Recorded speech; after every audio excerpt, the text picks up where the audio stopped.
Well, welcome everybody. Thank you for joining us. I believe the live stream is going, so we might as well begin. Thank you very much for joining us here at Animo headquarters, or the new Animo headquarters in Woodstock in Cape Town. My name is David Clarke, the director of Animo. We're a wine distributor, merchant, importer, and exporter a little bit, but not really. We try and, our real raison d'etre is to make people drink better wine every day, and we do that by leading by example. That's why we're here drinking Pinotage today. This is our first workshop event. It's something I've wanted to do for a long time in terms of not just do a masterclass tasting and really examine the wines in the glass, but to discuss the macro issues around different subjects in South African wine. The first one being Pinotage. It is a contentious variety, or cultivar is probably the better word, considering it's a cultivated variety, because it is such a South African variety. It hasn't really taken the world by storm in other parts of the world, and we'll probably discuss that at some point. Before I introduce my very, very esteemed guests, just to let you know that we're going to just taste through the wines very, very quickly. We're not going to talk about the wines that much. We'll obviously introduce them and tell you a little bit of context about the wines so you can enjoy them. But we're really more here talking about Pinotage in general and on the ideas, and trying to extrude as much information and knowledge and hypothesis out of these two brains as possible. So this could get surgical, but we'll keep going with the despite any blood or guts. So we have to my immediate left Bernhard Bredell, who is seventh generation farmer on the Lower Helderberg in the southern part of Stellenbosch, on the edges of False Bay. Oh, there we go. Okay, perfect. Thank you. And we have his Signs of Sinai wines, who started working there. Well, started not working there really. You started working there at 2 years old. But in terms of working on the project from 2016 and 2017 was your first harvest. Yeah, 2016 started the vineyards, locating some of these incredible single vineyards and older vineyards, and first harvest was 2017. Perfect. And then next to Bernhard we have Abrie Beeslaar. Most people, Pinotage lovers in South Africa, will instantly recognise Abrie as the cellar master and winemaker at Cannoncop. He's been there since 2003, Abrie? 2002. That's a long time, my man. It is. Over 20 years. You can tell them my colour of my hair. Yeah. That's why I cover mine. Which makes obviously some really great Pinotages, along with other fantastic red wines. But then you established your eponymous, I can never get that word correctly, but your own brand, named after yours, named Beeslaar, but specialising in Pinotage. And what was that, 2011? Yes, I don't even know what that word means. Yeah. Well, clearly I don't either. I don't even know how to say it. So. 2012 was the first vintage. Yeah. 2012 was the first vintage. Okay, well, and that specialises in Pinotage. Yeah, so I've done a Pinotage. I've also did a single Chardonnay so far, but focusing on Pinotage. Okay, interesting. Please, in the room, if you've got questions, raise your hand. It's not a lecture. We want as much sort of interaction as possible, and if there's topics that you want covered or dive deeper down into, please let us know, and we'll do our best. Just a little bit of information. We're going to take some questions from the live stream if they come through as well. So I might look at my phone. I'm not tweeting. I'm not, checking the cricket score. Thank God. Not ideal. Yeah. No, not today. It was a couple of weeks ago. Just a little bit of information about Pinotage. I'm assuming most people here know. I've got some late developing news. Forgive me. Is my microphone not working? Oh, there you go. That's why. It's not plugged in there properly. All right, thank you. I don't think it's plugged in. That's okay, we're switching. Oh, okay. We're going to go like this. Can you this part there? One. Okay, that's good. Okay. Do I have to speak louder now? No. Okay. Thankfully, everyone's saying thank you. Pinotage, sorry about that. So it's developed in South Africa in the 1920s. It's a crossing of Cinsault and Pinot Noir. This is not a history lesson, just giving a little bit of context. In didn't really immediately take off. Paul Sauer planted a lot in Cannoncop in, I think, in the early 40s. Early 40s, yeah. I was 44. There was straight to the bad, unfortunately, there was a series of British MWs that came out in the late 70s and tasted a whole bunch of Pinotages at that time, and their reports were that it tasted like rusty nails, and it was a very damning reputational blow to Pinotage, from which I don't think it's fully recovered. But I think it's on its way back. Certainly there's a broader range of styles being produced now. Abrie, you want to... Yeah, I just, before that happened, in the 60s, Pinotage actually took off quite well. So that was, it actually won the General Smudge Trophy for the best young wine on show in the early 60s. I think it was Bellevue that won the first big prize with Pinotage. So it did have a good takeoff in the early 60s, but and then in the 70s we had, we don't really know what rusty nails taste like, so that was a problem. So we had the British wine masters that have to come here to tell us what it tastes like. So a bit of an educational lesson now. It's good that you're not holding a grudge. That's great. I'll get to that. Yeah. It currently represents 7.4% of total plantings in South Africa, which is the third highest red variety behind Cabernet and Syrah, and the sixth highest variety overall. Obviously, there's Chenin, I think Sauvignon, and maybe Colombard, perhaps, I can't remember exactly. But I didn't want to go too much into the stats because they're quite boring and anyone can look them up. What I wanted to really know from my my two esteemed colleagues here is why do you make Pinotage? What inspired you to? Is it just because it was on your family's farm there in Rustenhof, Bernhard, or? No, I mean, if let's take some time to get the answer right here, but the way I grew up on this farm and with us, we have, in the back door of my room and where we were staying in the house, opened up into the front porch or the front door of the winery, From a very young age, you had punch down schedules, and every 2 hours, every 4 hours, all of our grapes was punched down. And I think, I can't probably remember the day, but I'm fairly sure that the very first fermentation I smelled in my life, 1990, when I was born, was Pinotage. It was the first grapes that ever always coming to the winery. It's an early ripening variety. Maybe there's a nostalgic connection. My mother actually was a florist. She had 2 hectares of flowers. She farmed and sold flowers. So smells of rose stem and petals and things, this filled me from childhood. And aromatics play such an important role in our memory, emotions. And I think I never saw the rusty nail kind to Pinotage as well growing up. It was some of the most lovely aromatics in the winery. And every year since a young age, you can just, and today still keep on, you can smell it. I can sit here and think of that smell and I can smell it. And so it's a nostalgic thing. I've always wanted to keep making Pinotage. But after, I think it was 2012, a previous employer of mine, when I was working at the other winery, we were doing a blind tasting, and he poured me a wine from France. It was from Beaujolais. It was a granite soil wine. That's all we knew. And he poured it to me alongside a few other Burgundy and Pinot Noirs, and tasted this blind. And it was my first introduction really into some of those wines from Burgundy and lighter style red wines, but made with incredible finesse and grace, and some nice tannic drip. But there's this floral sense, some lovely fruit, but not too much, some savory notes to it. I remember in the blind tasting, he asked me, what is this? I said, if I must say, I think it's something that we could do with Pinotage. And he was, at that stage, he laughed and he said, I'm really glad you said that, because he also firmly believes that maybe we can achieve a little bit more grace with Pinotage.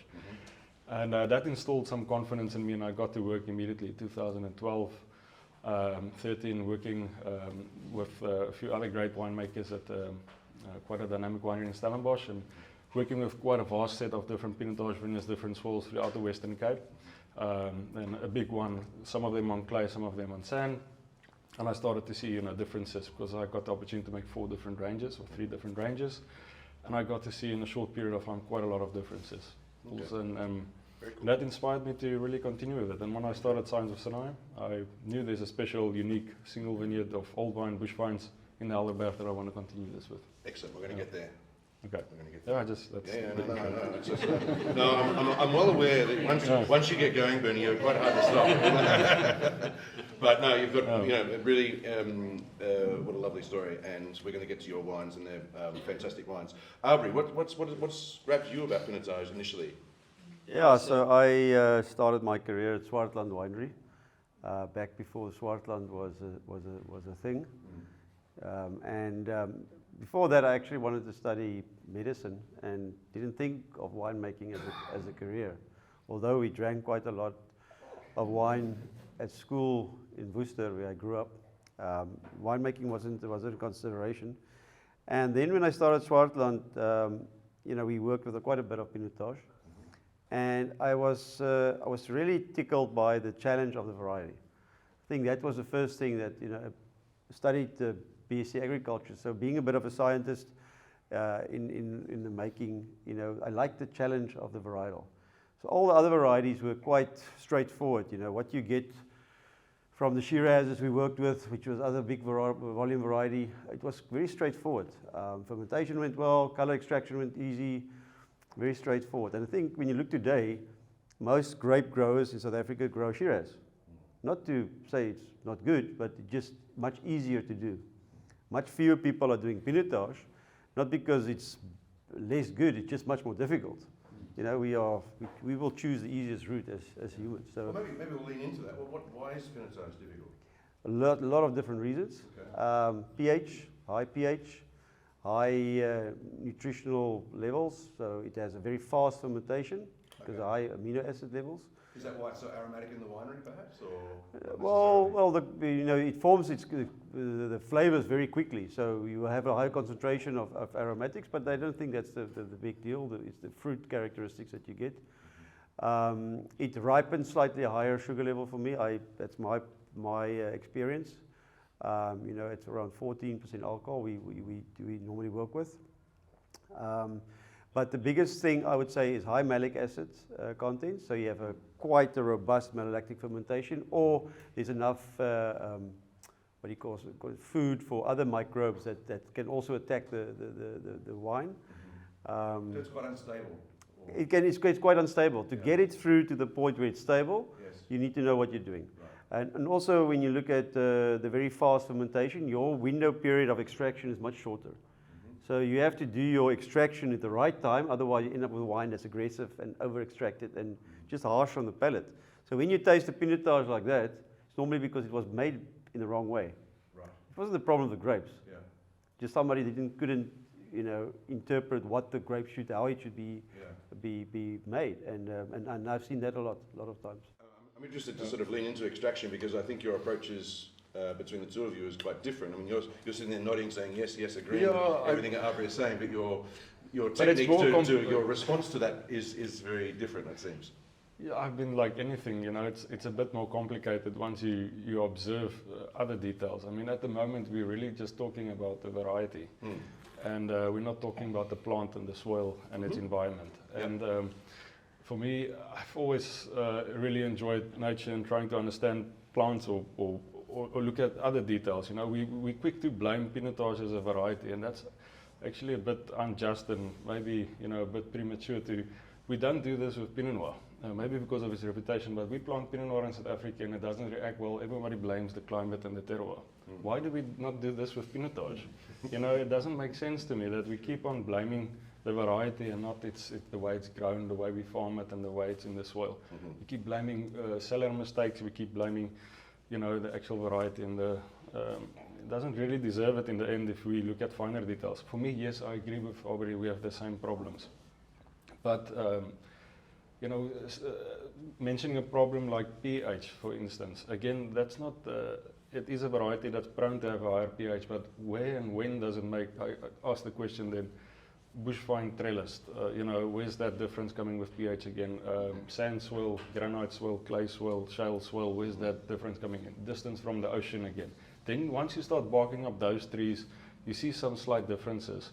That it's not the pH's fault really, it's could be that maybe you have two leaves. Maybe you are putting Pinotage, which is a lush grower, onto a fertile soil. And on a fertile soil, which is a strong grower as well, Pinotage, it's going to make a lot of shoots, a lot of leaves. And Pinotage has thick leaves. And we know varieties like Grenache Noir and these other varieties, once you have thick leaves, there's a lot of potassium in them.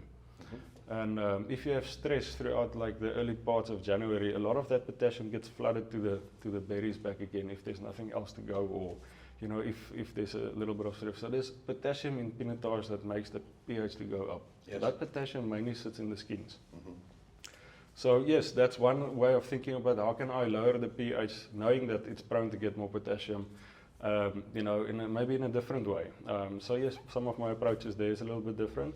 It sounds like, just if I can interrupt very quickly, it sounds like you think, and tell me if I'm wrong, but you believe maybe that our understanding of Pinotage the plant and its biology is a little or a lot less than a lot of the other varieties, or is that not necessarily what you're saying? I think we jump the gun sometimes too quickly with decisions. You know, we shouldn't design it from you know the selling point downwards. We should first look at our soil, see, okay, is this because I would rather plant Pinotage on a more marginal kind of almost where you plant Syrah. You want to restrain a bit of growth.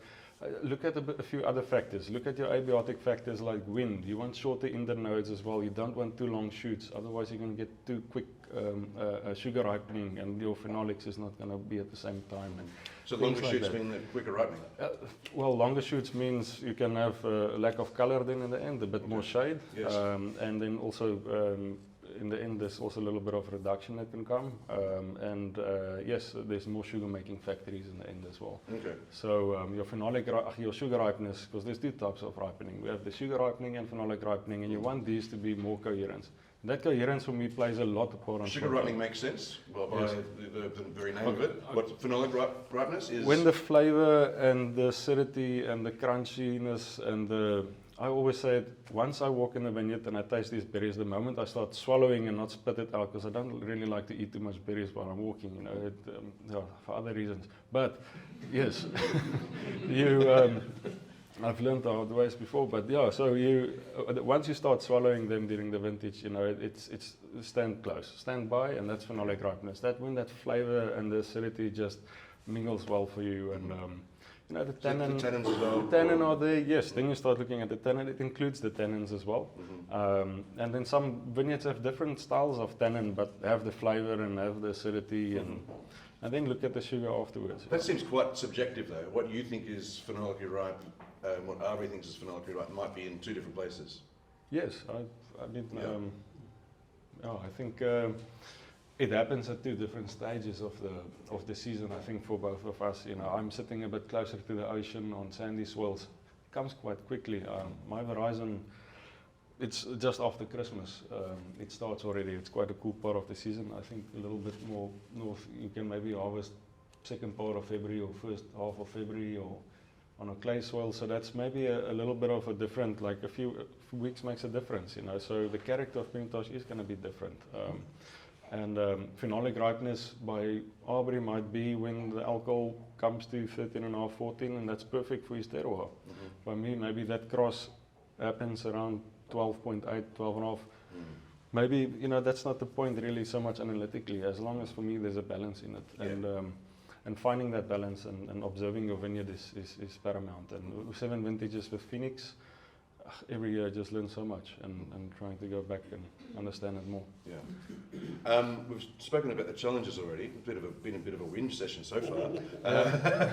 What advantages has Pinotage? I mean, what's good about it? What in terms of in the vineyard or in the winery, or is it just a problem? Is it a problem child that ends up beautiful in the glass if everything's done right?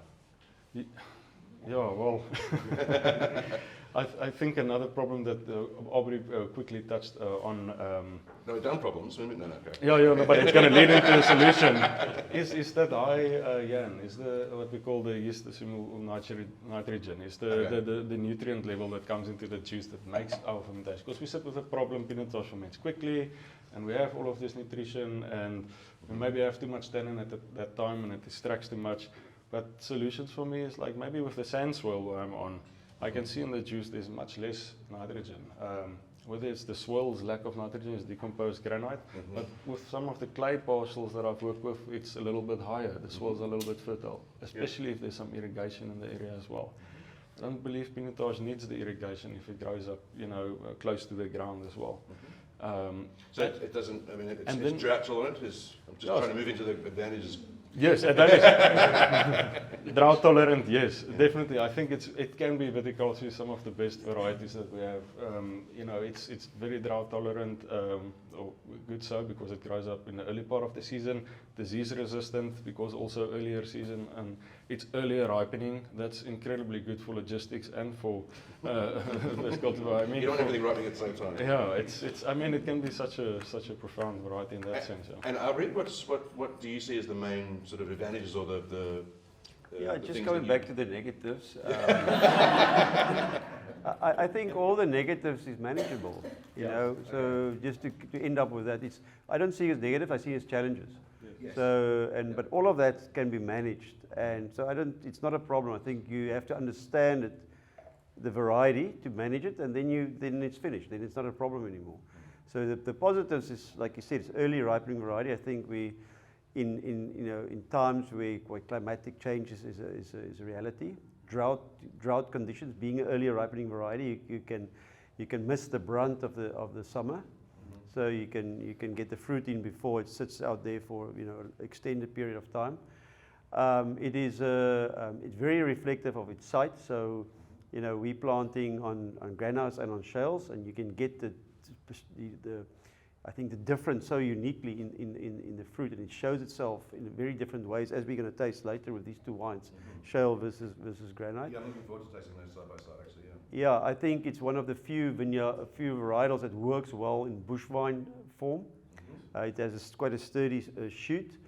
He's 100% correct with the when it plays in the wind, your internodes become shorter, but that also have an effect on the size of the bunches and the berries, so that you get more concentration because of it's so reactive to the environment that it's in. One of the possible negatives is very compact bunch. Sometimes we want the bunch to be a little bit more looser, but Pinotage do have quite a compact bunch. Why is that a challenge? Well, just coloring of the berries.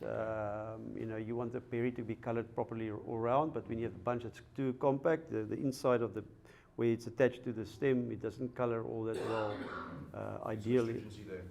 Yeah, well, just coming back to the astringency, I think in South Africa we talk a lot about phenolic ripeness, and unfortunately we are in a country with warm temperature, short ripening periods compared to the rest of the world. So I think as much as we would love it, we very seldom have phenolic ripeness. So we do manage it by the way that, and I think most people in South Africa manage it in three ways. The one is to pick super ripe, like more Californian style. So they try to get it past the stringency of unripe phenolics. The second way that's become very popular is whole berry ferment, where people don't damage the skins as much and extract less. And the third way that we do is do punch downs, but for the first half of fermentation.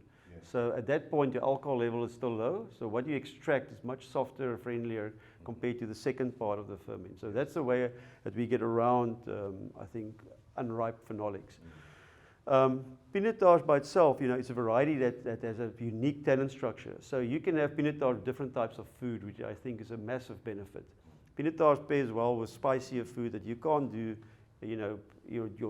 your wines with drier tannin structure. You can't do that with spicy dishes. My best food and wine experience I've ever had was deep fried squid heads and wasabi. To think of something wasabi being paired with a red wine, it just, we don't think in that way. Yeah, it's not the go-to, is it? No, but we're all about experiences in life, and this is a total unique experience, and Pinotage can offer you that.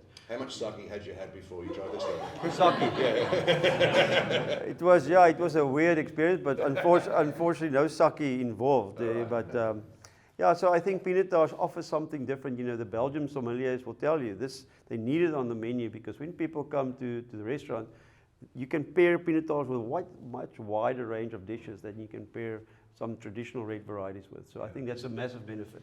I mean, from the sommelier point of view, I've put my name on 2 Pinotages since I've been in this country, and that's 2 more than virtually any other variety, or 1 more than any other variety, which is kind of odd.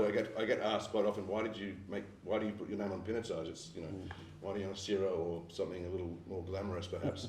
But I find it is unique in the fact that it has that slight bitterness to it, almost unique in the world of New World wine, almost as a sort of like a Campari bite to it, like a nice herbal little crunch or a little sour cherry. And as you say, it works in a gastronomic environment when it's done well, way more flexible than say a Syrah or a Cabernet. I mean, obviously they have beautiful options as well. Yeah. I find Pinotage has a lot more options because it has that extra dimension of flavour and interaction on the palate.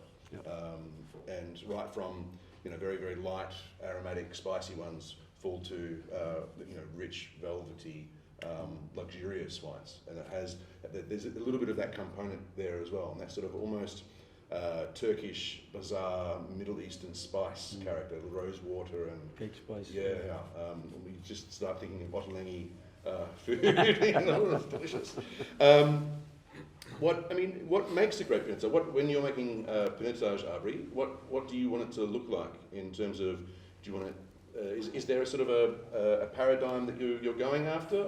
Obviously, you make terroir-based wines first and foremost, but you do put Pinotage on the label, so you do want it to be recognisable as a Pinotage. What should we be looking for in terms of Pinotage wines? I think the first question is what does Pinotage taste like?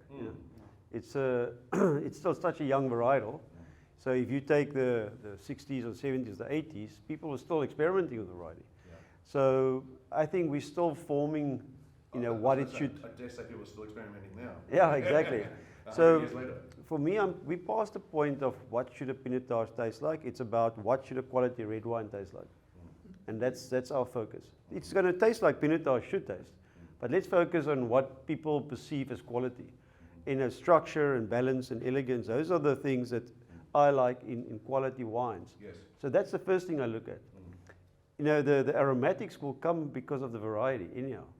So and I think for a long time people say, okay, this is typical Pinotage. But all the typical Pinotage almost had a negative connection to it. Yeah. So why do you want to make typical if that's perceived to be negative?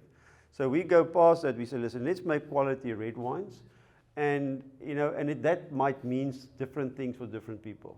For me, it means structure. I need a certain structure. I need a certain depth and length in the wine. There must be finesse. There's certain words I want to use when I talk about my wine, and that's what I'm looking for, rather than what it's supposed to taste like. But sorry, Tim. Sorry? Absolutely. Absolutely. I think, I'm just going to repeat the question for the live stream. Tim's asking about the ageability of Pinotage. Yeah, I think, if we look back at older vintages of Pinotage, 59, Landsrack, you take 64, Zonneblooms, these wines matured unbelievably well. So it will be negative not be able to make wines today that can't do the same. So ageability of the variety it's proven itself to age beautifully. So for me, that's also important. I think with quality wine, again, quality wine should be able to age. So I think that is my go-to when I look at a wine is, does it have these certain attributes that talks about quality when I look at the wine? Because day to day there's a lot of different styles and stuff out there. There's wines that's really friendly and easy to drink. When you look at the whole Cinsault discussion in South Africa, for instance, where's the great Cinsaults of the world? I'm not clever enough to know this, perhaps, but we start to idolize wines that's very friendly and accessible, which is great. They're great for drinking, but do you perceive that as the ultimate quality? And so that becomes a very personal thing, I think. Yeah. No, I think from it's so subjective. Yeah. I love wine. I drink it every day, but I don't want to drink a grand wine every day. No. Sometimes I want a middle of the road, just medium to low bodied, really refreshing glass of red wine, and that's where Cinsault or some other, less famous and less grand varieties work perfectly. Because I don't want to be, spellbound and taken away on, a massive organoleptic trip. I've got some 74 Cinsos in my cellar. I love the variety. I just think, the way that we perceive quality is different for everybody. 100%. Yeah, and so I love the variety. I love to drink it as well. Yeah. I just think the way that, how I position quality for myself is different for most people, to be honest. Right. We're going to pour some of Bernhard's wine. So let me just do this. I'll get. So in your left-hand glass will be the 2022 Atlanticas, and in the right-hand glass will be the 2022 Phoenix. So we do Atlanticas Phoenix next to each other. Yeah. Okay. And then Abrie's wines. So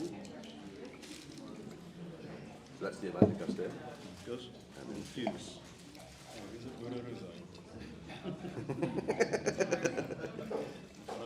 Kom aan, dit is nou, jy het nou mooi deur oopgemaak vir style en redes en sulke. Ek weet wat my palet was, ek van druk. Toe ek kwaliteit kom. Ek voel as jy kyk wat in die wêreld is. So while that's happening, Dit ek is reg.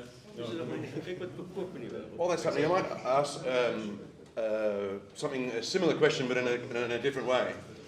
Is there aspects of Pinotage you're trying to avoid when making Pinotage? Maybe that's a better way of going about it.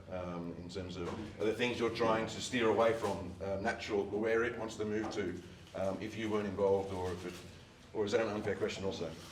Yeah. Oh, either yeah. I think that's again vineyard dependent. If you have a vineyard on a sand soil, I think going into an overripe condition, it can come fairly quickly as well, and you're going to have some unbalance. And if you're on a clay soil, you're going to have to wait a little bit for your tannin to meet up, as I said before, to meet up with your sugar accumulation and to have that balance. I don't have, like on a sand soil, that problem often, but sometimes where the soils are a little bit shallower, you start seeing also a bit of a lack in unbalance in the phenolic ripeness and the sugar. So I'd say if you look at your vineyard with Pinotage and you have one on clay soil, I'd say what you want to avoid is to pick it too early, because that tannins are going to be quite green and quite aggressive. And if you're on the sand soil, you don't want to pick too late. You're going to sit with a very high pH, low acidity, quite jammy compote without any structure to follow through. I mean, I've been... It's like quite a fickle variety.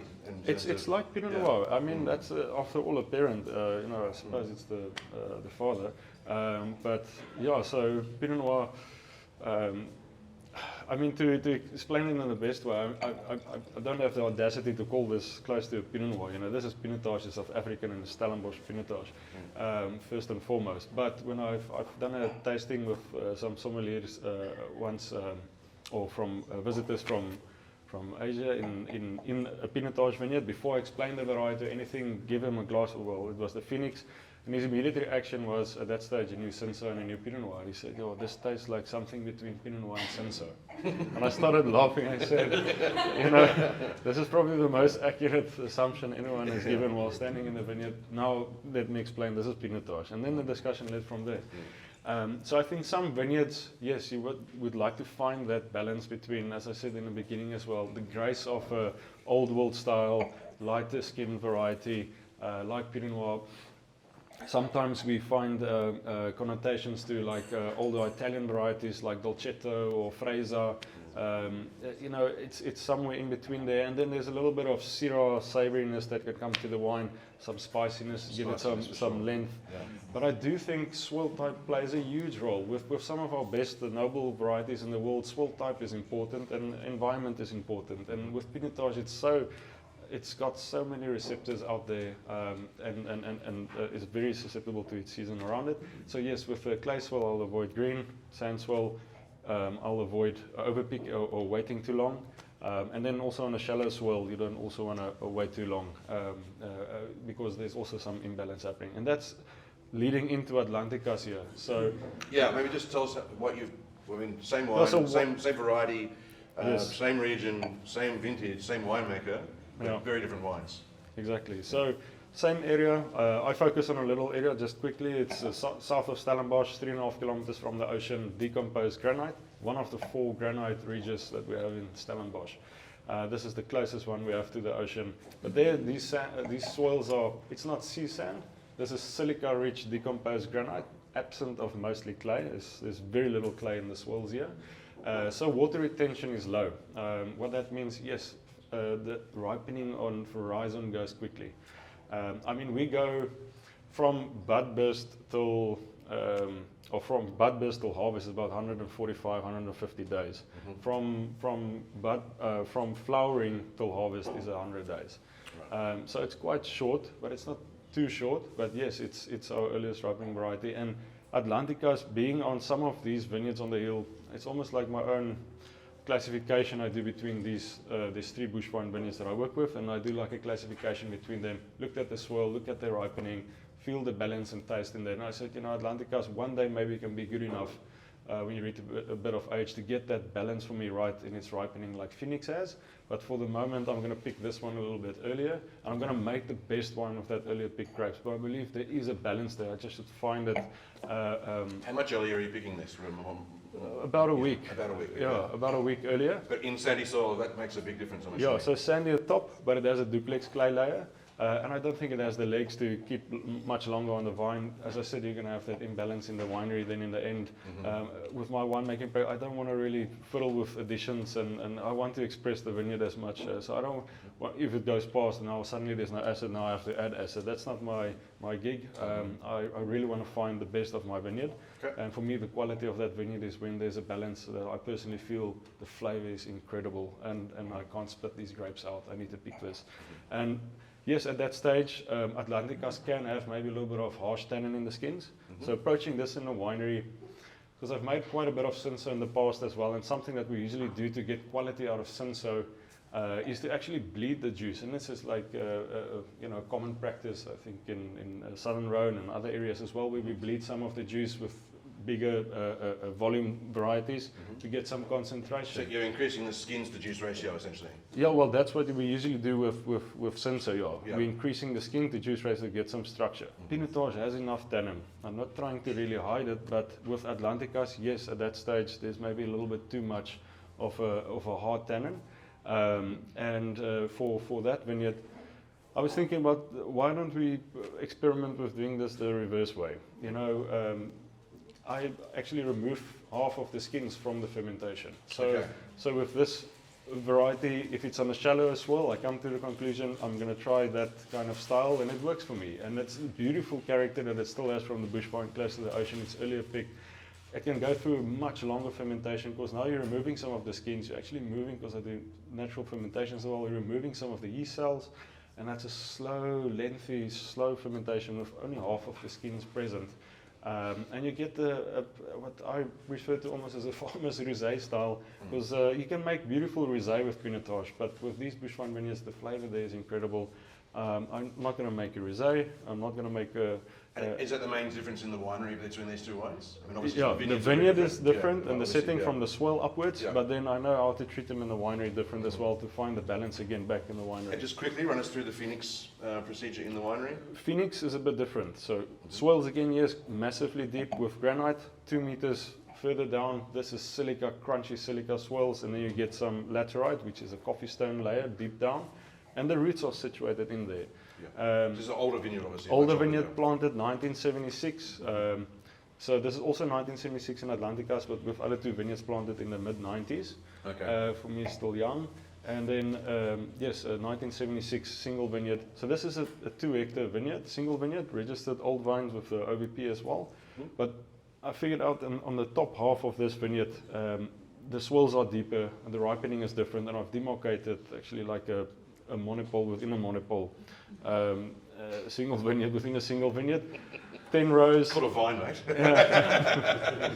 So that's like a 0.6 hectare portion that I find really is incredible quality. And Awesome. for me, that ripeness of flavor happens at the stage that I mean, this vineyard has very little leaf.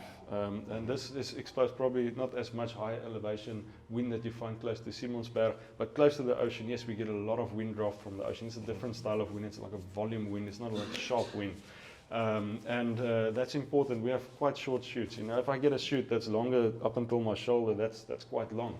Most of the shoots are short. I can't push this past, you say, 24 bulling. You know, there's going to be nothing left to save here. Back to my original question. Into the winery, Yeah. I'm going there. Patient, mate.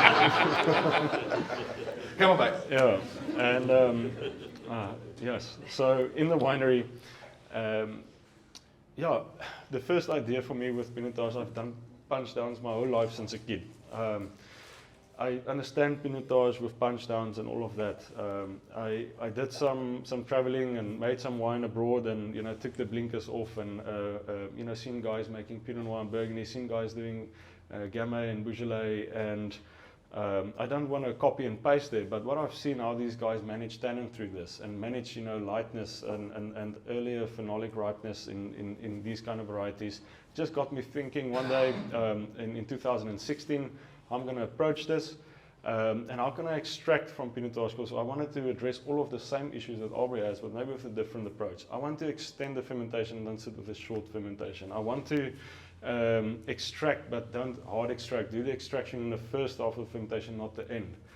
Also, I want to look at the pH. Where does it come from? The high pH is from the skins. I don't want to have too much skins bursting and contributing too much.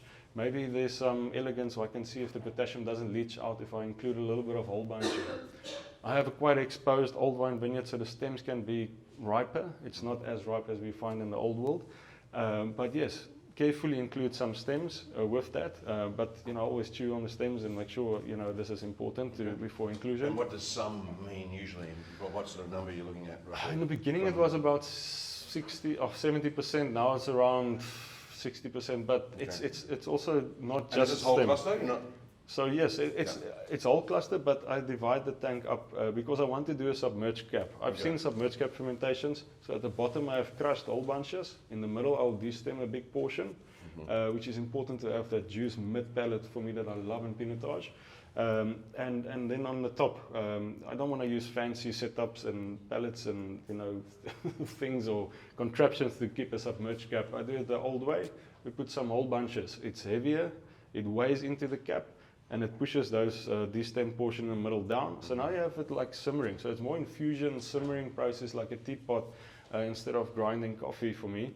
And it extended it. I was so surprised. You know, I'm used to Pinotage fermenting 4 days, 5 days, complete dryness, and then it happens in the middle of the night. You couldn't press, and then you sit with bitterness too much. So, you know, how can I actually manage the time better? And in the end, it took about 4 days for the fermentation to start. I was like, I've never seen this. You know, keep it healthy. There's nothing funky growing. Keep it healthy. And then after 4 days, you know, it spends another 7 days slowly fermenting. And I never saw a heat spike. That's another problem we didn't address. It usually gives a heat spike. Didn't give a heat spike. Just too enthusiastic. Yeah. And yes, it stayed at a calm pace. Pressed it off usually around 3 bulling. I don't want to go too far because then it becomes a solvent solution and you can extract too much from the stems and also from the pips, and that's really where that bitterness lies. So yeah, that's how I approach Phoenix, and Phoenix is a few tanks with different combinations of. It sounds like you're still tweaking things and sort of obviously reacting to different vintage and. I don't want to change. I've come to a point I don't want to change too much of it, otherwise we can't see the vintage effect. So keep that variable kind of across the board. But yeah, I have for each vineyard a certain percentage that I work with and timing and things like that. We've got a couple of questions on the live stream. I'm going to get to you in a sec, Penny. Pierre in Pretoria is asking, do you take Pinotage off the skins earlier than the other reds? Abrie, maybe. Do you, So the time for Pinotage will normally be about 3 to 4 days on the skins, and the Cabernet is normally about 6 to 7 days, so almost twice as long for the other varieties. Okay. And for you currently in your situation, depending on the wine? Definitely. Because it has a thicker skin and the inner peel of the skin, and also as Abrie mentioned, that little piece that's of the grape berry that's stuck on where the stem is, that's like a 20% portion that's usually quite green. And you must be careful. Also with pressing is important. It's different for me. I have a horizontal press but also vertical press, and I've seen quality improve, and you know, grace and elegance improves a little bit better with a vertical press than horizontal, and that's just to a much softer, because you don't roll and crush the skins like with a pneumatic press where you have to roll 3 times, whatever. Anyway, that's technical issues that I think some of us can see sometimes, when we press our varieties. Pinotage definitely so susceptible to too late press and too much press. It sounds like a very fickle variety, both in the vineyard and in the winery. With climate change currently happening, this is another question on the live stream from Joan. Is Pinotage in danger of being too difficult, too fickle? Is it not robust enough or too adaptive enough as the temperature maybe rises, or what do you think, Abrie? Yeah, I believe the thicker skinned varietals normally does better with difficult conditions. When you see, for instance, the struggles with Merlot in South Africa, something like Shiraz actually, dehydrates quite quickly with harsh conditions. So the thicker skinned varieties like Cabernet and Pinotage, not just because we work with it, we can see, they can handle these spikes and stuff better. So I think the variety is actually well adapted for South African conditions, although it's quite specific to site. Working with Pinotage in the Swartland region, working with Stellenbosch grapes, and it's quite reflective of the site that it grows, even when you go across the mountain. And I just want to add on to what Bernie said about the way he handles the sandy versus soil versus the granites, etc. I agree with you. I think certain soils you make your style according to what that piece of land offers you. So again, 100% right. I think on the sandier soils we work with, it's you can get to that overripe, jammy character so quickly. And you see a lot of those wines around, so it's people planting perhaps Pinotage on sites that they're not supposed to plant, overcropping, waiting too long for too high sugar levels, and then you end up with average or actually bad wines. Trying to make a different style of Pinotage that terroir is or trying to make too big wines from a lighter site. Yeah. And I think that's mistakes, and then you get this out of balance, over extracted style of wines that's really not pleasant. So understanding your site and utilizing that to make the right style is an understanding that I think some people don't have yet, and that they should get to. I'm going to lean into something you said there. Obviously, you've worked in Swartland. Obviously, that was a little while ago. Mm-hmm. Maybe talk us through what your understanding or your experiences are of the differences between Pinotage in the Swartland versus Stellenbosch, where you are now. Doing a bit of stats again, roughly half the Pinotage planted in South Africa is in Swartland, Paarl and Stellenbosch. So they're the three major ones. And everything, more or less, even. But, I think in the Swartland, the pockets become much more important, because there's parts of, and we talk in general, it's not a Swartland, it's more Stellenbosch tasting probably, so I don't want to go into too much, but you have parts in the Paardeberg, and then you have, that's very specific. Then you have the Riebeeksrivier area, but the Swartland people also consider to be up Picaniers's Kloof. So it's such a wide, diverse, massive, diverse area, and what we see coming from these different areas is very, very different from each other, and also the climatic conditions from all these areas are so different from each other. So there was actually Pinotage planted on Porseleinberg. So before they started with the Porseleinberg brand, there was some Pinotage planted that was beautiful grapes, And when you're up on those hills, it's actually quite level to the Paardeberg. When you stand in those hills, it's cool site, very brackish soils, so very, very different very from. Also, yeah. Very small, thin layer of topsoil. Yeah, it's difficult to work. It's almost like the slate. The slate soil just like shows itself there. A very difficult site to work with, but very reflective and giving you unique expression. With Stellenbosch, I find we have the granites and we have the shales, and then of course like you said, the more sandy soils, which is actually also just granites, but very, very different expressions on those sites. But climatic conditions not so I think drastic as you find in the Swartland. Okay. So less extremities. Yeah. So Penny, you had a question, I think. Yes, I did. To do the vinegar. Sorry, I'm going back to the wine because That's fine. That's fine. About that. You were saying that with that wine over the last few vintages, it shows you something different all the time, or you're doing something different all the time. So with the submerging the cap ferment, Yeah. is that something you learned along the way, or was it something you initially started off with? Just quickly for the live stream, probably didn't hear Penny. Yeah. Just wondering whether the submerged cap is something that you developed over time, or you went headlong into. Yeah, it's actually bizarre how I came to the conclusion of it. I was making tea, but in the commercial way with a tea bag and The commercial way, and and a teaspoon. not the artisanal way. Yeah. And so yeah, we put the tea bag in some hot water, and we all have done it before. You know, we don't have a teapot. Put the tea bag in the mug. You're on a hurry, and sometimes you just dunk a tea bag, you know, to get the character out quite quickly. But it's never in balance. You know, you run off. You're disappointed with your cup of tea. So I took the teaspoon and put it onto the tea bag into the corner of the hot water in the bottom. And Remind me never to make you any tea. but yeah, I mean, I figured out, I was like, oh, this is really a much more elegant, you know, cup, you know, in the end, you know, the extraction is happening, you know, from underneath, there's pressure from the water around it, you know, the heat is there, you know, it's so much better, the extraction for me in the end. So it's a way of doing more gentle extraction, but Yeah. the submerged cap keeps it healthy. Yes, exactly. So the submerged cap keeps it healthy, so the skins doesn't rise past the submerged cap. It's heavy enough to keep it submerged, not too heavy to almost constrain and block the whole thing like a contraption, but enough so that the juice can come past it, and it almost it makes foam at the top as it starts to ferment, and it stays healthy. You know, use some carbon dioxide, make it inert, help it to stay nice and closed, and then yeah, the whole process starts infusing like that tea that I made that one day. We've covered sort of up to fermentation and pressing of Pinotage. What about other varieties? I mean, you said there was a high malic content. So does it race through malolactic usually? Yeah.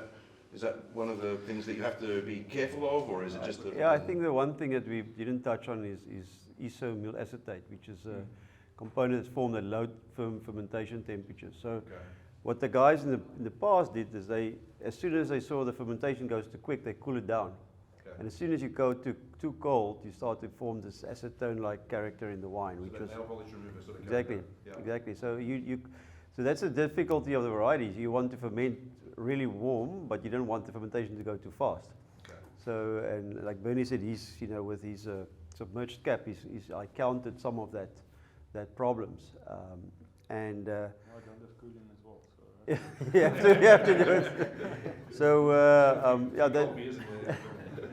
I think that's the first challenge, and there's different ways to overcome that. And then high malic acid content, so it can go to quite a vigorous, malolactic fermentation. And I've made wines before that I didn't put through malolactic, and it's incredible to see how fresh and these wines stay, because malolactic can be quite a dramatic. Have quite a dramatic change on the wine. But again, with a high pH, with a high malic acid content, it's also more prone to bacterial spoilage. Okay. And that's something that people also need to understand, and to manage that process, that it's a healthy process, so that the wine isn't influenced negatively. Because you're above 3.5 pH, your pediococcus, your lactobacillus are just much more prone to grow, and you have to understand that to manage it perfectly or carefully. So it's something you just need to know and manage. Then it's fine. Then it's not a problem. I think when we talk about high pHs, for me it's not a negative thing. It's just something you need to manage. And when you look at top-end Bordeaux, you end up with pH of 3.8, 3.9 a lot of times. Nobody talks about that. Oh, delicious. It makes it more friendly. So it's not, for me, again, it's something that I think we just need to understand and focus on the health of the wine. And in the past, a lot of these wines that have this really negative, bitter aftertaste was acrolein, was bacterial product that was formed because of bacterial activity. So we don't, and then sometimes, the Pinotage is bitter. The grape variety isn't bitter. It is actually products that's formed during. So it can be harsh. The tannins can be harsh. It can be slightly green. It can be but the bitterness is not inherent to the varietal. Right, okay. That's just a byproduct. That's just a Yeah. byproduct of its Yeah. other Exactly. characteristics. Exactly. And so therefore, and again, I don't want to put words in your mouth, I want to sort of ask you a leading question. Is it perhaps more common to have bacterial spoilage in Pinotage wines because it's more prone to bacterial spoilage? It's just harder to get the spot on? And maybe that's one of the reasons why globally the reputation of Pinotage isn't as high as other sort of noble I varieties. think the around problem with the Yeah, I perception think is the that problem when you with look the at perception is Pinotage that sold when you look at internationally, look at the Pinotage price sold point. internationally, look You know, at the price 90% of those wines are point. probably 90% sub of those $10. wines are probably So sub if you want to form $10. your perception So of if you want to form Pinotage, your why do you want to perception do of it at that price Pinotage, point? why do you want to We do don't do at it. that We price don't point? perform our We don't perception do it. on We don't perform our Burgundy perception on at- Burgundy at Influence. Yeah, but is the pricing a result of the reputation, or is the reputation a result of the pricing? I don't know which one. It's Yeah, a bit of a well, chicken and egg, I think. the problem is we are exporting not so good quality stuff, and then people, they're not prepared to pay for it, and then they buy the lesser quality, and then that becomes their perception. So it is like a vicious cycle that we're in. So difficult question. I think the answer to that is that we must stop growing Pinotage on sites that it's supposed to grow. You know, and the long, Maybe stop there. Maybe stop there. An idyllic site. If you had to an idyllic site, your vineyards are apart from where Of course. But I mean, if you could, what are you looking for when you're saying the right site? Well, maybe what are you looking I at? think What do you I'm need? going to counter I think, that with I'm like gonna counter that a with grey answer. Perfect. It's where we have balance. I Workshopping. think It's where where we we- have balance, and that will mean again for different soil, it will mean something different. But balance has never been 40 tons a hectare.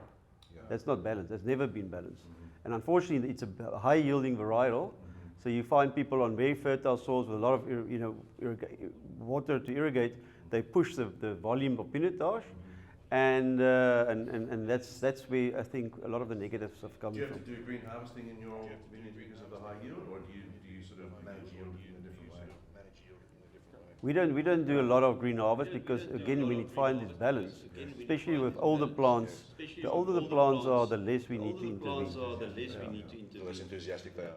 I mean, if you look at Pinotage, also trellis versus bush vine, and it's important. I think the best quality Pinotage does come from bush vine. I think it really helps that balance in the variety. Pinotage, as soon as we come up on a trellising system, you can see the berry sizes get a little bit bigger as well. We want a little bit smaller berries, and I think that hydric stress from being closer to the soil and closer to your roots helps better for Pinotage to get that balance right as well. Okay. And good sites, again, as Abrie said, is about balance. You know, I get with the old bush vine Pinotage, if I'm lucky, 5 tons a hectare. It's been for the past 7 years about 4.6 tons a hectare.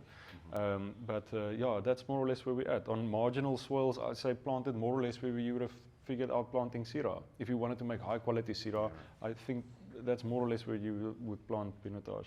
Maybe in a cool climate on a marginal soil, maybe not too much, but yeah, it can work where Grenache and Syrah work, and no. Okay, so are there any other areas in South Africa apart from the sort of the big three that we have discussed that you would look to? Pickenierskloof. Pickenierskloof. I think Pickenierskloof is exciting. So wherever Grenache sort of does well, you said. Yeah. Would you agree with that, Abrie? Or? Yeah, I've tasted some pretty good Pinotage from Pickenierskloof. Okay. I think the guys doing some good work out at Springfontein there on the way to Hermanus. Again, Down in very Stanford. sandy soils, Yeah. Yes. but a beautiful expression of Pinotage. And wind again. And other- wind, Yeah. close to the ocean. It's quite almost like a chalky limestone soil down that way as well. Yeah. Yeah. Well, again, where limestone helps for us is it keeps nitrogen in the soil, and it doesn't release it to the plant too quickly. I see. So again, it's soils where nitrogen gets limited. I think that's the basis when it comes to That soil. just calms the It can be over-enthusiastic Pinotage down. It can be any kind of obstruction in your soil that limits nitrogen, and that's good for Pinotage. And aging in the winery in oak or concrete or new, old, what's your philosophy there, Bernie? Yeah, if I can quickly just come back to the bacterial thing that you asked. I think Abrie went to the price points, but you asked if the bacterial spoilage is usually the cause of why Pinotage is seen bad, or sometimes. No, it seems maybe perhaps Yeah. hypothetical I think maybe that's one of the things that's been holding it back, is that it's been Yeah. more often affected by those things than other varieties. And leading into the next question, I think, it's almost like when you see ambulance and next to the road, every time you see ambulance and there's been an accident, and you only look at it in that sense, you're later going to think, is ambulance causing accidents? Because every time you see them, there's an accident. And Every time you see bacterial sporages of Pinotage, or stop. It's exactly, and it's not Pinotage. It's again coming from me to the vineyard. Malic acid, as Abrie said, that's important. Yes. Why do we have higher malic acid in Pinotage? And it's important to look at it before harvest. It's ripening early. Malic acid needs some time to degrade. You need sunshine. You need a bit of an open leaf system. My malics are quite fairly low. It's still high to other red varieties. And what malic acid does, it has to ferment through. Your mallow has to go through, as Abrie mentioned. And if you have too high mallow, remember all of that bacteria cells is going to fall down and form lees.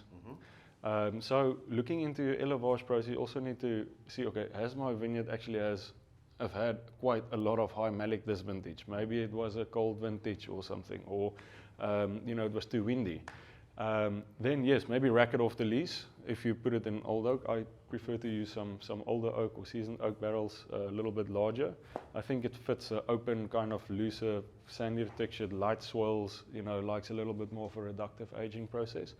But again, rack it off the lees if you know you have high malic acid content in your Pinotage. Keep it on the lees if you have a very low nitrogen content by harvest and low malic acid. You don't have too much yeast cells and too much of the bacteria cells and just a nice, pure, kind of flowery lees. But another thing, I think, if Abrie also knows this, and that's why you probably do it in that open top fermenters as well, Pinotage is one of the varieties prone to a lot of CO2 production during fermentation. Because of that quick fermentation and sometimes because of the high malic and that aggressive malolactic fermentation. So choosing oak... It's sort of high nutritional... it's almost like Pinot Noir is sometimes susceptible to the same thing. Pinot Noir also produces. That's why we have some reduction in Pinot Noir sometimes as well. This and barriques, smaller barrels works for Pinotage for me. I'll use a combination between that and a bit larger as well. I think that helps with some of the breathability during aging, and it has the tannin and the structure to go through that aging. But then, like Atlanticas, it's a different story. That's maybe stainless steel on the lees, maybe rack it once. not a stick of oak. Yeah, not a stick of oak in that. There's nothing. That's pure. That's from its mother as it is. And Abrie, obviously you're making Pinotage from very different soils. Is your attitude to élevage and aging different as well? I think as it should be. Just looking at Bernie's wines, I think both of them have substance, which I enjoy. They have length, they have density, there's tension in the wines. Again, for me, that's quality. Although when you put my wine next to his wine, it might seem lighter and heavier. If you just by the color or whatever of the wine. But I think from the site, there's a great expression from the site that he's at, and I see the quality in the wine because it has all the attributes that I'm looking for in wine. So just to clarify that point that I made earlier. I think so we do malolactic in barrel, so the Kanonkop will be about 80% new oak, and the Beeslaar will be about 60% new oak. Do malolactic, the Kanonkop is about 70% mallow in barrel, and the Beeslaar is 100% mallow in barrel. And I think if your wine can handle oak, it does add value. When you look at some of the best wines in the world, people haven't changed the oak regime. There's a reason for the existence of barrels. You can't get to an old barrel without going through a new barrel. So I'm looking around the room, and there's some empty glasses. So maybe we can get your wines in the glasses. So if you can make some room in your glasses, and we're going to pour the Beeslaar on the left and the Kanonkop estate on the right. Both of them 2021, and this is the new release Kanonkop Pinotage. Just released just now. That's right. Yeah.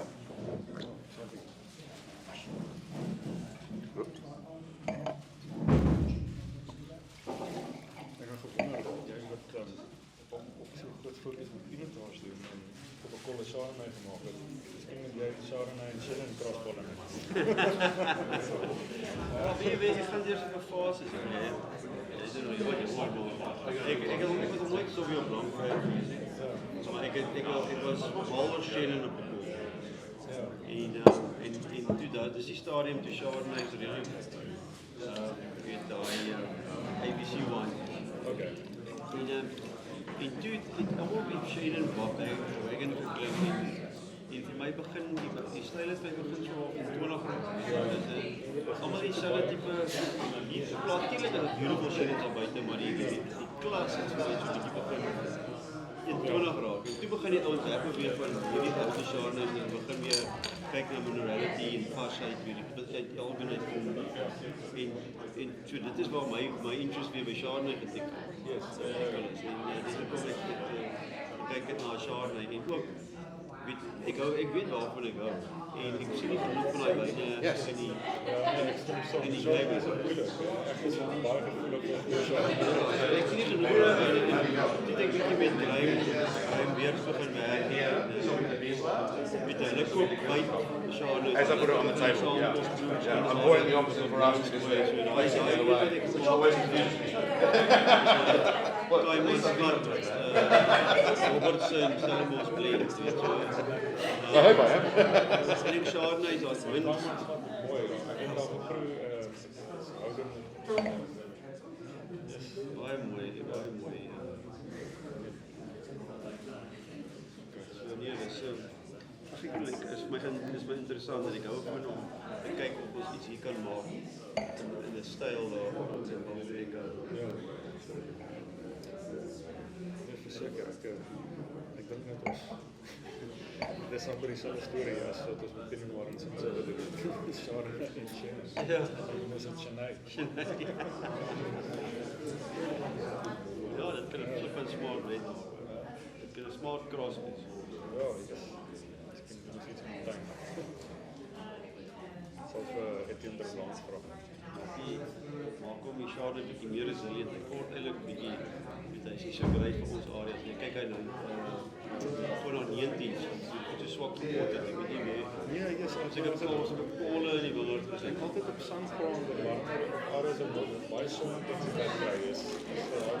Jy sit nog by Hermanus en Prima baie vir 2 jaar en dis wel op 17 balling op die 3 Januarie.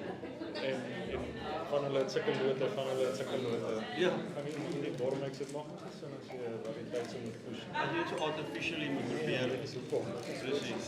Ek sê altyd hier is wat ek aan dink is Pinotage was net so baie van dit 6600 hektaar. Ons het so mooi ou wonder. Ek dink In front of die eerste the other way around. That's it. Perfect. Thank you so much. Ou wonder, maar 40 hektaar. En find that is just for the weapons where I'm trying to find new weapons. Ik bezwaar dat het is 10.000 ton Chenin. I'll just speak Dat is about it. 12.000 ton. Ik dacht van ik was het van Chenin. En toen kom ik terug van Duitsland af. Toen was ik al bij Robert. Zie je, dat is die ook gebruikt. Ik maak niet Riesling. Weet je, deze Riesling op plaats, maar je hebt 7 factors verschillende levels. Je komt focussen als je op Chenin. Dit is 98 geweest. Wat weet jij Boeta? Ons oom se kom vertel van Chenin 98. Dus Chenin nog eers 'n ding geweest. Ja, dus my taal is en ek moet altyd is al 2 wyne van 10.000 ton wat dit onder 'n label en die res is vol. Maar ja, alles. ja. My taal is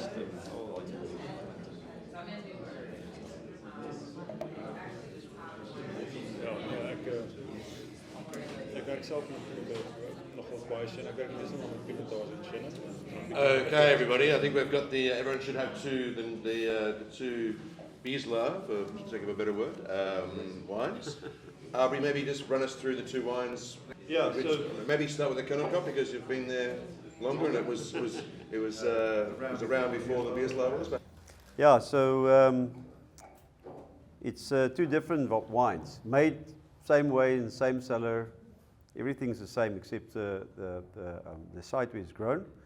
So the Kanonkop we work with up to 8 different vineyards, and I think that's also the beauty of the Kanonkop wines is that you have we have the privilege of working with, different altitudes, different slopes, different sites, different ages, up to the oldest vineyard we use here is about 70 years old. So planted in 1953. That must be one of the oldest red vineyards in the country. I mean, it must be right up there. Yeah, I'm not sure compared to other reds, but Pinotage it's the second or third oldest Pinotage vineyard around. Yeah. So we have, like I said, different all bush wine that we work with. Okay. There's a couple of trellis Pinotage because there's certain sites on the farm where the wind just blows us to bits. And the one year we only got 700 kgs per hectare. But maybe explain where the farm is as well in the context of Stellenbosch and Yeah, so Kanonkop is out on between Klapmuts and Stellenbosch on the R44 road, so close to the Elsenburg turnoff. It's just there on the way to the Simonsburg, on the foothills of the Simonsburg.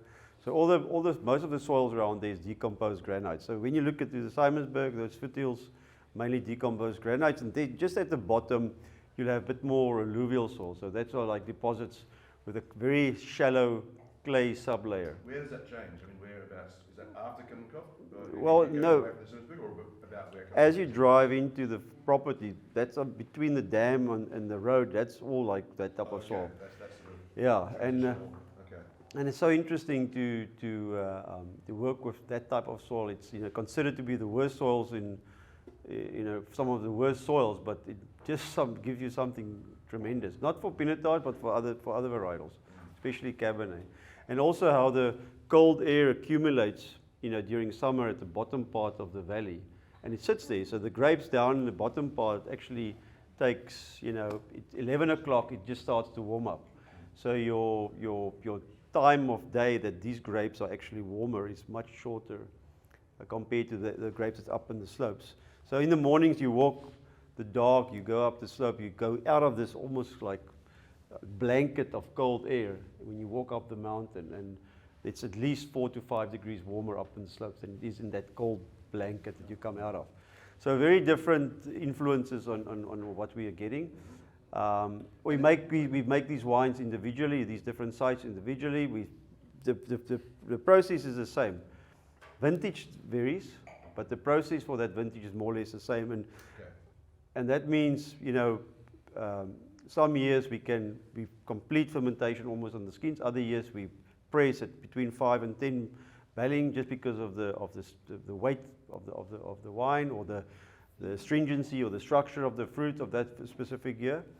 And then we also, every block will be looked at individually, but more or less the same approach for that specific vintage. And then 2 hourly punch down, 3 to 4 hours on the skins, 3 to 4 days on the skins, press, complete fermentation in tank, mallow in barrel, and then aging. With the Beeslaar, the same process. This is a vineyard that's behind Simonsburg, and this is on shales. Okay. So I think that's what when you look at these two wines, you see that distinct difference. Almost more red fruit, almost a bit more perfume. Almost it seems lighter, although it's when you taste it, you see the structure of the weight of the wine. With the Kanonkop is more dark fruit, more plum, almost black currant, slightly less red, and also a bit more chunky structure. More spice as well. More spice.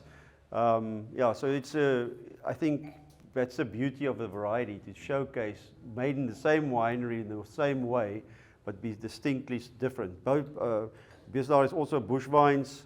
It's about 25-year-old plants, lower yielding, not as low as Bernie stuff, but 6 to 7 tons a hectare, but beautiful balance.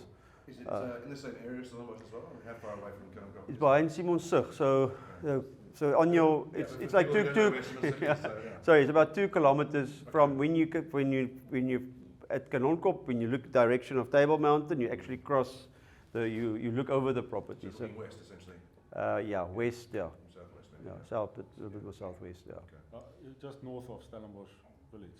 Yes, north and And south. harvest dates, are they pretty similar? I mean, are you harvesting in the same, you're looking for the same sort of phenolic ripeness between the two sites? Well, again, for me, I taste quite a bit, and And the 8 of the 7 different vineyards we use for the Kanonkop is all different dates. Okay. Mainly because of the age of the plants. Right. Okay. But for me, I taste, frequently. In some years, you get to 24, 25 barreling, and it's still astringent. Yeah. Then you have to be more careful in the cellar. Yes. Other years, you get to 23, 23 and a half, and it's already soft. This 2023 vintage was like that. From the beginning, so the tannins levels that we've measured are much lower than other years. So you taste from the beginning and it's soft, and you just know it's going to be very friendly wines. Perhaps not the same concentration or weight, but it's going to be very friendly wines. And so you taste, and then I get to a certain point where I look for, just before it becomes, so that's a certain space in my mind, before it becomes jammy. I don't want, it must be like a bit of compote, but not to the point that it's like, tired or dull. And when it gets to that point, then we pick. Okay. Yeah. It's interesting you're talking about your response in terms of extraction to the wines. I mean, the Kanonkop sort of formula, for lack of a better word, is quite famous in South Africa, to punch downs every 2 hours. But it sounds like it's much more nuanced and changeable and flexible than just a very reciprocal sort of process. Yeah, it's interpretation. I think that comes with time. I've seen enough vintages to see, listen, this is too little, this is too much. And I think that becomes more or easier to interpret over time, because you've seen a couple of, although every vintage is so unique and different, but as soon as you start to taste, that's really, you see, okay, no, I rather go this route or that route. We measure berry size every year, we measure berry weight. All of those things help us to make better decisions when it comes to how much extraction do you want to do. And over those 21 years now, are you seeing any sort of movement in that sort of physiological characters of the grapes, or does it vary wildly with vintage to vintage? Is there a long trend, or? It's erratic. I think South Africa, we've been dealing with climate change for the last 50 years. And we've seen a lot of international people coming over here trying to learn from us, because look at this year. We've been at 700 millimeters by June. That is more than our yearly average. So the wettest, what's it, March we've had since I can remember, or anybody I know can remember. So it's very, very erratic conditions. So, and then we have 5 years of drought. So to say, listen, I don't know. I try to take every year and what I see there, try to look back at, have I seen anything like this before, and how did we handle it? And for me, it's mostly about the aromatics that I pick up, and also the tannins, the stringency I see in the skins. Pips, some years the pips are totally green, other years pips are totally brown. I don't know. There's no like a line. There's no equation to No. Yeah. And over those 20 years, what has been the biggest changes in the Pinotage space, I suppose, for you? Yeah, that's a good question. I think when I started at the Kanonkop, we were just mid-90s to the second part of the 90s. That I wasn't there yet, but we saw in South Africa a change in alcohol levels. I think perhaps throughout the world. I think Australia actually led the way of picking riper, and South Africa followed. So you saw post say 96 Kanonkop actually made a Pinotage that we didn't release because it turned bitter. And as soon as we started to pick up the sugar levels, the pH actually followed. And then the wine became also more prone to spoilage. Okay. And that happened in the mid-90s. So then we had to figure out, so what was the problem? That's the 98, I had 2 bottles of wine, one wine, and we bottled 50% of it. It went through a sterile filter into the bottle, and then the other half of the tank turned bitter. So then I took it to NCIS, CIS, I don't know. You want to do your research, guys? The lab. Lab. Took it to the lab. I told him, figure out what's the difference between the 2 wines. Then we will know what the bitterness, what created the bitterness. And they never came back to me.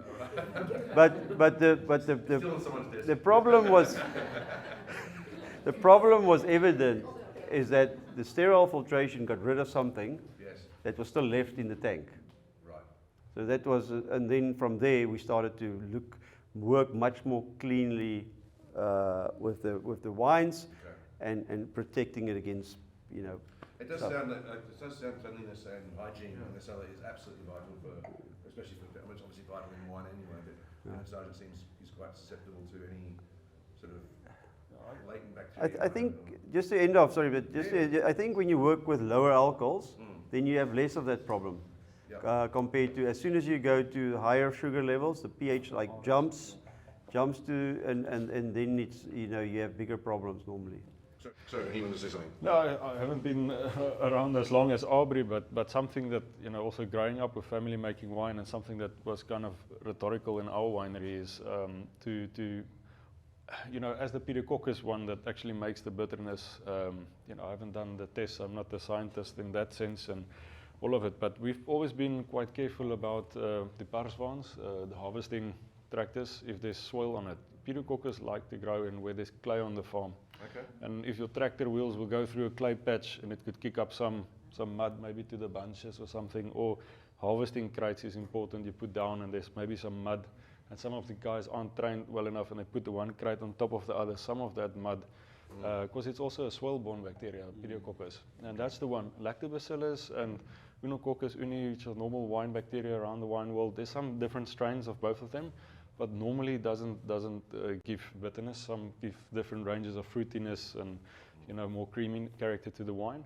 But Pinococcus, it's for me that's the arch enemy. And to always be in our winery since a kid, you get smacked to the back of the head if you drop a barrel bung, if you were topping up barrels or something. You got to go clean that again and take 10 minutes before you put it back. Anyway, so being rigid about cleanliness, especially of soil-borne stuff, is important when it comes to Pinot. I think that's just basic with winery as well. And another thing that that a lot of old farms and properties don't have the opportunity to for, if you're connected to the Teerwaterskloof system, and you don't have a proper cellar inlet where you actually clean the water that comes in, and you spray out your tank, filtering the water, because that is. What are you filtering out there? So that goes through a UV light normally, and there are carbon through a carbon filter, and that can take some of the soil-borne pathogens that can be coming from a dam somewhere. And now you ask someone who just maybe come to the job or something, spray out the tank, clean out the tractor or something. He uses that tap instead of the other tap. Now you can get spontaneous. You get confused. Now this tank is tasting bitter and this one not. Maybe sometimes that answer lies in, again, with skin or something that came from the Pinococcus. I don't find every vintage. Sometimes it's maybe a barrel where I know, yes, this was something we didn't pay attention to. And I've also, looked into being frustrated. Sometimes you see this bitterness pop up there. You go like, what happened this vintage? Why is it just that batch and it's from the same vineyard and that? And you have to be careful to know, why is this so sporadic and localized? And that's just something my family has always been prone to work with, is being quite strict with that. Moving on to sort of maybe the more commercial side, in terms of actually selling the stuff rather than making the stuff. How much of your wine do you export percentage-wise? Like roughly? Well, when I started off in 2017, it was almost 100%. Now by... Then you found a really good distributor and he changed the world for you. It is, Animo has been good. But we have a really good support locally now today, and I'm very thankful for that. That's Cape Town and Johannesburg, about 20% going on 25. This vintage. Export 75? No. 75 to 80 export. Okay. And it's various countries. Various countries have different style trends. I make about 5 single vineyards and 3 others. And but Pinotage-wise, where Pinotage, is there any one market that sort of likes it more than the others, or is it pretty spread out? There's one market that's usually not so fond of it. The rest is all okay with it. Are you at liberty to say, or do we have to guess? No, You're gonna like say a whole bunch of names. You blink twice when you. no, I'm going to say, okay, so Pinotage, I think I have good support in the US, both sides, eastern side, California, both, also New York, on the east coast. A good support for Pinotage, even Sao Paulo, Brazil, Japan. I've had some good response from Shanghai with a few guys there as well. Netherlands, UK is okay with it, but not as much as Netherlands is really enjoying Pinotage. Scandinavia, I think, caught on with the fleck with Pinotage, I think, a bit longer than some of the other countries. So for them, it's still rusty nails. I think, when they try it, they really love it.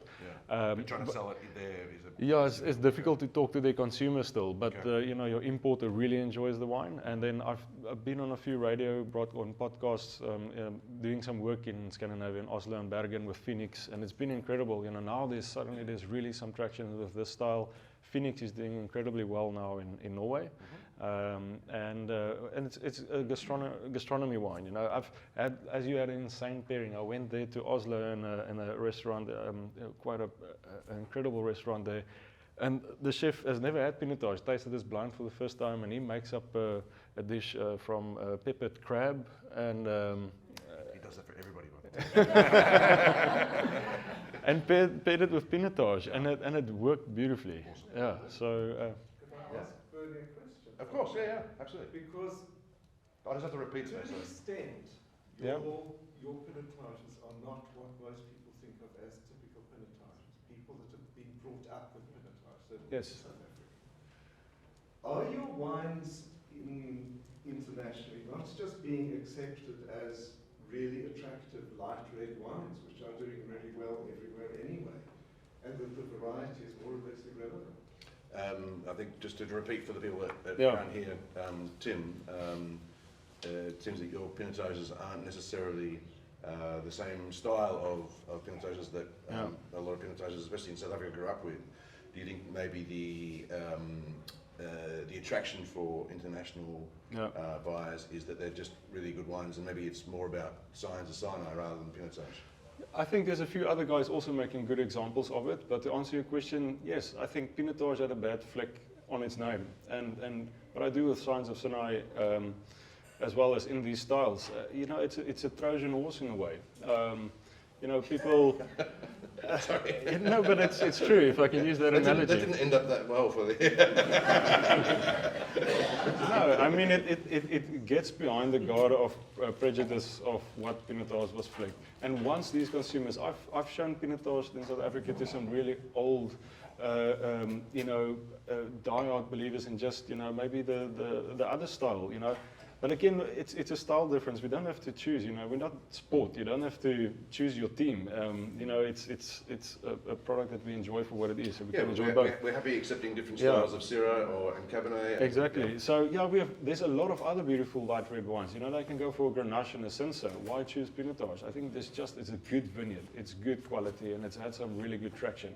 And a few other producers. I mean, look at Yolande Fischer with Wolf and Woman. That's incredible style Pinotage. Look at David and Nadia with the Contour range. That Pinotage also lighter style. Yes, it's less about the variety. Now we're trying to focus on vineyards that's good and getting the quality through to the consumer. And now from there, rebuild the reputation of a name that might be scarred. In some markets, that was really close to it. I mean, it's incredible to see Norway now going like, okay, well, maybe this is something. We can pair this with some of the food on a menu, and that's great because if it's on a pairing menu, the people sitting there, they won't read, okay, there's no Pinotage, it's Phoenix, and that's their vineyard. Otherwise, they won't buy the meal, maybe. And now they have the meal and they have an incredible wine with that. And they say, geez, well, this is a Pinotage. I think it's a sign of a maturing market that the market can accept and does accept different styles of Pinotage and a maturing of the production side, that people are happy pursuing different styles of Pinotage. They're not all going after the same style. Abrie, I want to ask you the same question in terms of international with your Pinotages, both the Beeslaar and the Kanonkop. How much is being exported? Where is it going mostly? I think. I don't need actual bottle numbers, but So for Beeslaar, it's close to 50-50 now. I think local market, we've got a good following, private customers. We also have a good local local distributor. There's my And so it's, but we export to quite a bit of countries. You know, we've had good success in the Scandinavian countries, like you said. Norway over the years have taken quite a bit. I'm now in between. You know, the old company was bought over a new company, and so I have a little bit of a challenge there. But Sweden does well, Denmark does well, Iceland does extremely well. Oh, right. Yeah, they've implemented quite a bit. I'm not sure. Wow, there's not a lot of people, but I think each of them must have a bottle of Beeslaar Pinotage because they buy quite a bit of wine. And He's got a case. yeah, he's got a case of it. But yeah, so the US is doing really well. Okay, great. I think for Kanonkop, we can't supply them enough. Okay. You know, which is great. But Kanonkop does about 65 countries internationally. So they get the allocation, and they can take much more Pinotage if we could give it to them. Yeah. So yeah, I think, you know, Dubai is a great market for us. I think, you know, when you look at markets, like in the Scandinavian countries, all's monopoly, so you can't really market your product there, Yes. which is difficult. But when you look at a place like Dubai, it's such a lot of South African sommeliers there. You know, there's the hotel groups run by South Africans. And it's much more international feel. So it's not like French and Italian driven like most other, you know, the food scene, like you find in a lot of other countries. And that's normally how, you know, well, not normally, but that's how a lot of wine are entered into a country, is through the restaurants. Yes. So, you know, South Africa doesn't really have you know, we braai a lot, but that's our food. Yeah, there's not a lot of South African restaurants in Europe. Yeah. So we don't have the same channel to get the wines into the market or the benefit. Yeah. But And have you seen a change of opinion over time in Pinotage in those markets, and both domestic and export? Absolutely. I think, you know, when you look at, for instance, the black label Pinotage, you know, it sells for $250 a bottle. So it's people are past the point. Say, listen, no, you know, it's about quality again. We couldn't afford that one. If it's about quality, people that know quality will recognize it. I think that must be the paramount focus. Will be, let's make quality wines. You know, the rest, the people will come. Well, maybe just quickly run through the difference between the estate and the black label, so we can understand where that price difference lies. Yeah. So well, I hope it lies in the taste of the wine. But it's a single vineyard that was the oldest vineyard on the property, and you know, in the beginning when I started to work with this variety, with the different blocks, every year I taste this wine, and I see, oh, it's incredible, and it's much more almost Pinot Noir like than compared to the rest of the vineyards, and then we age it, and then I'm the only person to taste. Then I blend it away. So, and that seemed a bit unfair to me that you know, the vineyard gives you this great quality wine, and then you have to blend it away. And then we made 1,000 bottles to showcase actually what old vineyard Pinotage tastes like. Okay. And that was the big. And then we sat on the wine for 2 years, didn't do anything with it. And then we had a gentleman from you know, that was the head buyer for Sainsbury's in the UK, came by the one evening, Alan Cheeseman, and he said, "This is what you do with it. This is how you do. You don't make a reserve wine, because what will people think then of your normal label if you put reserve on this wine? So then it diminishes the perception of your normal wine." And he said, "Make it a black label." It doesn't say black label at all on the wine. It just is a black label.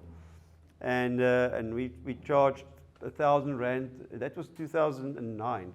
Is that not a reserve by everything but name though, or? No, it's a different wine. Okay. It's a different wine, and we charged 1,000 rand a bottle, and within 3 hours it was sold out. We were still busy with the function. People asking for, "Oh no, sorry, it's gone." So it was a great kickoff, and you make it the same way? It's just the vineyard choice? vineyards and barrel choice. Okay. So I use more Burgundian style wood for the black label. Okay. And because that was established under your tenure, wasn't it? So you're the only person who's ever made black label Pinotage. Yeah, 06. We started at 06. Was the first vintage. Yeah. So can I just ask, Yes. from that 1,000 in that first year, how much do you now make? We now So up to the question is from 1,000 to what, 2006? yeah, At what are you at now? we are 7,000. 7,000 we maximum from the vineyard. The bush vine Pinotage varies, it's up and down in production from year to year, but in a normal year we'll be able to make about 9,000 bottles. And how, sorry, but just to ask, how much of that then is exported? How much of that is exported there? A lot of that is exported, but most is still sold locally. Okay. Yeah. So the vineyard got 9 times bigger in 8 years. That's amazing. No, we only bottled less. It might Get much bigger in the future. Probably got another 10 minutes, and I just wanted to maybe touch on look forward rather than look what's happening now and what's past. And maybe looking forward. Maybe back to you, Bernie. I mean, you're the one making probably more changes and doing more tweaks to what you're doing in the winery. Looking forward, what are you hoping for out of South African Pinotage moving forward? Are you on a quest to sort of really push it hard into the market? And I'm serious because you're quite passionate about it, obviously. But again, this is Phoenix is a single vineyard. That's what it's about. I'm going to do the best in that vineyard that I can, and continue finding that perfect balance, as Abrie also said, of quality. And that perception for me is at a certain place. Atlanticas, yes, there's a bit more option. There I'm split between about 3 vineyards, and I'm focusing on vineyards as close as possible to the Atlantic Ocean, because I find that maritime influence of Pinotage is important. That is a range that is possible to grow in a little bit more, and there's some really good traction with it.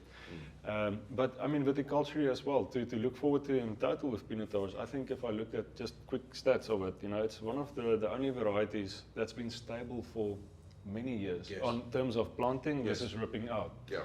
I think it's almost constant, and it's even on the up. If you look at the total plantings of Pinotage, it's 6,600 hectares. 44% of them are older bush vines, older than 35 years, which is going to get us that quality and balance more than any other red wine variety that we have in South Africa of its percentage of its plantation. Yes, Cinsault is close by as well. And then registered as old vines as well. There's at this stage 135 hectares, which is the most alongside with Cinsault at also 135 or 140 hectares. So this is a gem sitting here for us to carve out and work in finding the right quality. Again, focusing. An old vineyard is not just good only because it's old, but if it's an old vineyard on its site and you can match your style of making and the decisions of picking and other decisions with it, yes, maybe it can be good. But I think we're in a good spot because also our 4 to 10-year-old vines of Pinotage is much more than other red wine varieties at this stage as well, which means we're going to have a healthy 30, 40 years from now, again, a very good batch coming in. So I think looking forward, and the orders for Pinotage, I think plantings is good. Versus Cabernet at the moment is getting ripped out completely, I think, due to leaf roll virus being quite hectic on it. But so it's an upward trajectory. I think with I was going to ask you, do you think the future of Pinotage is brighter now than it was, say, 10 years ago, or you're quite young, 5 years ago? I mean, well, you say, I'm young, but even today I read the old notebook from my grandfather. He left that he was partly writing with, Elsenburg and Niet Voorbij and those in the 70s. And in that, I read there today, coincidentally, a portion of Pinotage. I said, Pinotage is in a good spot. We don't expect more plantings. It's going to stay quite stable by the year 2000, from 70s till there. Yes, it grew, but it's almost like the same feeling we have now. It's in a good spot. It's there. We just could find quality. Do you think it's an untapped resource in South Africa? Do you think it hasn't really been explored and really sort of taken seriously enough? I don't... people have asked you that. I'm going to ask you the same question, Abrie, as well. So, a question I've been asked a lot is, do we make this our icon variety? Does it need to be our icon variety? I don't think Pinotage need to be that. Pinotage is. But that's not the question I asked you. Yeah, but I mean, if it's going to be, the first and foremost variety. I'm just saying where it is now. Do you think it's going to grow into something substantial? Could it get better with? I mean, the way you've got, the way you've dissected it has been analytical and quite. quite introspective. It hasn't been. You're not just doing Yeah. what someone else did before you. But- And if that continues at pace, at scale, surely things get better. No? Yeah, I think, like with Atlanticas, this isn't a statement wine for Pinotage. I think with that range, it's more of a question wine, and maybe if Atlanticas is like a petri dish of questions, Phoenix is maybe the best of the answers. Phoenix is where I try to find the best answers from what pops up. Yeah. And yes, I'm asking questions because, looking back at even when in the early 90s, and also how my grandfather used to make Pinotage, and also I've read some old French visitors from the 60s visiting South Africa, how they wrote about Pinotage. It was a soft, fruity, light variety with semi-carbonic fermentation. I don't really do semi-carbonic fermentation, but yes, maybe a little portion. But we had a tank called a Sputnik. It looked like a spaceship. It was a pressurized, you remember those old tanks, because I haven't seen them since I've been in the professional side now in the older age. But yes, it was pressurized tanks and a whole bunch, and it kept all of the carbon dioxide and was fruity, light styles, and that was in the 60s. And then, And some of those wines have aged beautifully.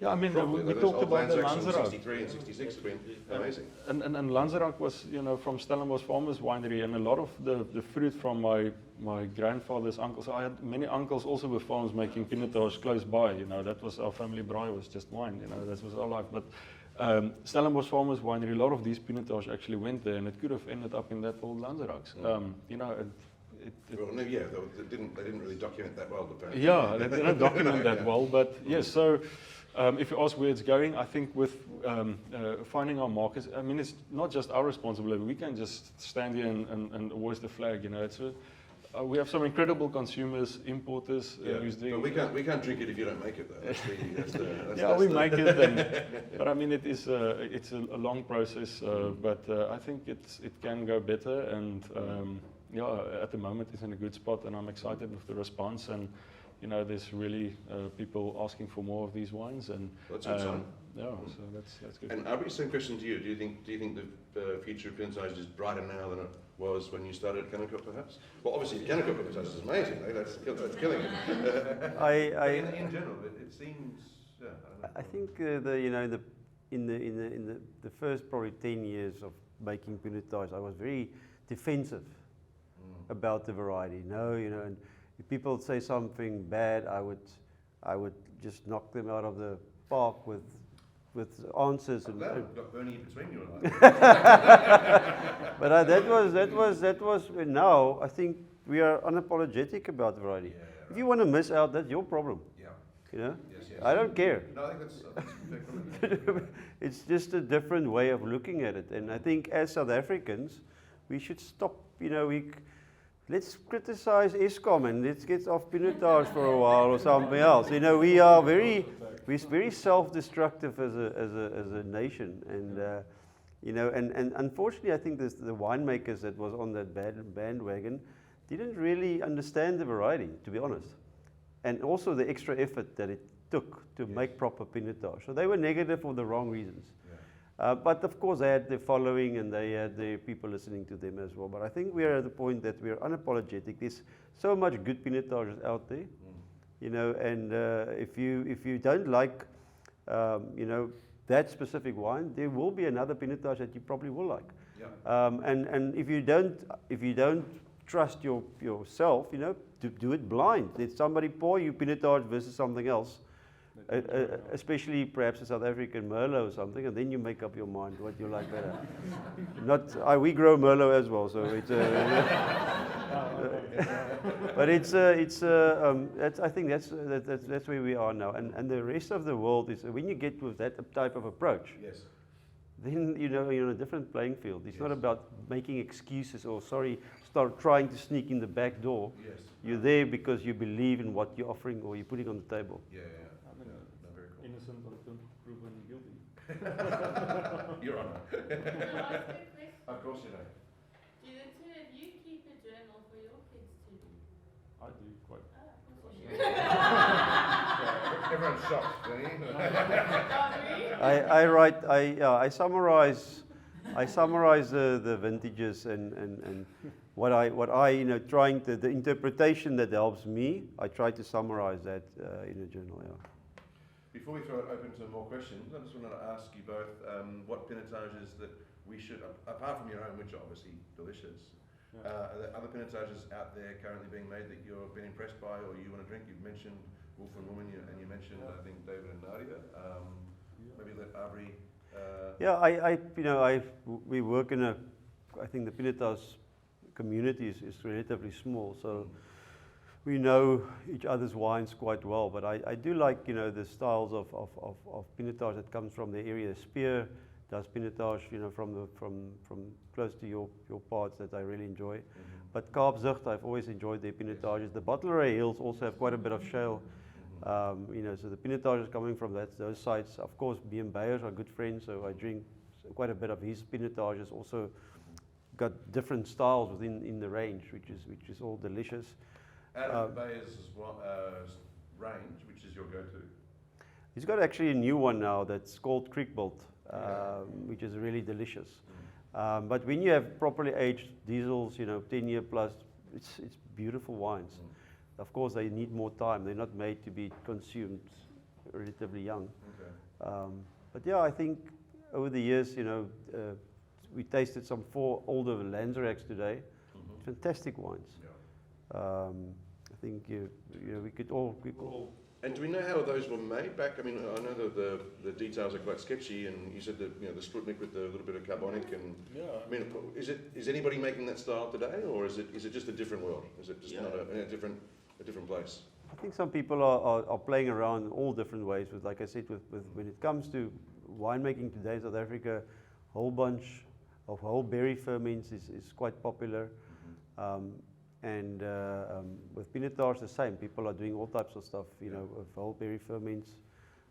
Does that surprise you, given it's a relatively high pH wine that people are doing sort of whole bunch and whole berry? Is it not that sort of risky? I think they're trying to get past the tannins. I think when you look at older Pinotages, the stringency and the structure, I think, is something that bothered a lot of people in the past. So at a certain point, people were making Pinotage actually too little extracted because they were too scared of that type of structure, and the wines ended up to be short and actually a bit thin. Now I think people have moved back to where the right balance is of extraction, but it's made in all different ways. People are today's winemaking covers the whole spectrum of. It's a much more diverse range, isn't it? Yeah. Even in the 10 years I've been here, the styles of Pinotage has sort of exploded, and I think that's a good thing. Great. And Bernie, what Pinotages are you sort of drinking or recommending to people if you're all sold out? No, I think definitely, as I said earlier, Yolandi for sure, Wolf and Woman, David and Nadia, sorry, I love that contour. That's both Swartland Pinotages. Kaapzicht also. I love the Granite Ridge of Kaapzicht at Bottlery. They also started making a little bit of a lighter style, I think, since 2 years ago or so. Showing quite well, good texture, good fruit profile, good mid-palate length as well. And I think, again, that's balance of the vineyard that Dani finds there. And then Nadia, Bernhard at Waterkloof. Yes. I mean, that's, again, granite. Maybe I've been going towards where the granite hills are. Again, it comes to soil and terroir for me, but so she has a single vineyard there called, I think it's The Last of the First. That's a beautiful Pinotage that she makes, also from that area, close to the ocean influence. So if you can find your hands on those, after these. Buy these first. Well, that's the end of my notes. Is there any burning questions in the room here? I've answered some on the live stream. Is there any more, or we've gone through there, or was everyone just so spellbound by the quality of the wines? Yes, we've got a question at the back. Today we celebrated vintage Pinotage. It was the reveal of its inaugural competition of the ABSA Vintage Pinotage competition, and we had the privilege of tasting these wines. Now, to enter the competition, the wines had to be from 2030 and older. Right. So we're talking 10 years and older. And those wines were absolutely extraordinary. And what was very telling is how well the colour structure held. We spoke about the colour this afternoon in terms of how it didn't drop and go brown, how it kept its freshness. from a longevity point of view, I think the gentleman over here asked the question, begged the question, has Pinotage got longevity in it? And it's definitely, it throws back to its parentage, the Pinot Noir. And so those savoury notes, those elegance, those foresty floors, those are the qualities that come through in its own way. Not to say it's trying to be a Pinot Noir, but it becomes a very interesting, fascinating, delicious, extraordinary, spellbounding wine if you allow it to age. So more of a comment than a question. Okay. No, it's interesting. I mean, Pinotages. I mean, you said, Bernie, that I don't think that is made to sort of more drink now. I mean, it's not a statement wine just for aging, Yeah. but I think there's also, if we look at what Pinot Noir also help with aging, a little bit of stem tannin. It's only been 4 vintages with this style that I've made. Yeah. I'll drink now, but I'll keep some back. I'm really excited to see where it is 8 years from now again, 10 years, and see. We know light style reds can surprise us with aging. Yes. And also longer fermentations does that. Short fermentation, if you don't have oak tannin and things like that, it's short on the palate, and it also have a very short aging. I think with long extraction, but light extraction, it can sometimes surprise us with aging. And Abrie, with the Beeslaar, I mean, we know the Connecticut wines age. They've been around for a long, long time for a reason. The Beeslaar wines, how are they looking?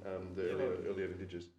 I think, again, up to 10 years at least, it's not even a discussion. All these wines are very fresh and young. I think post 10 years, then vintages starts to become more important, plays a more important role.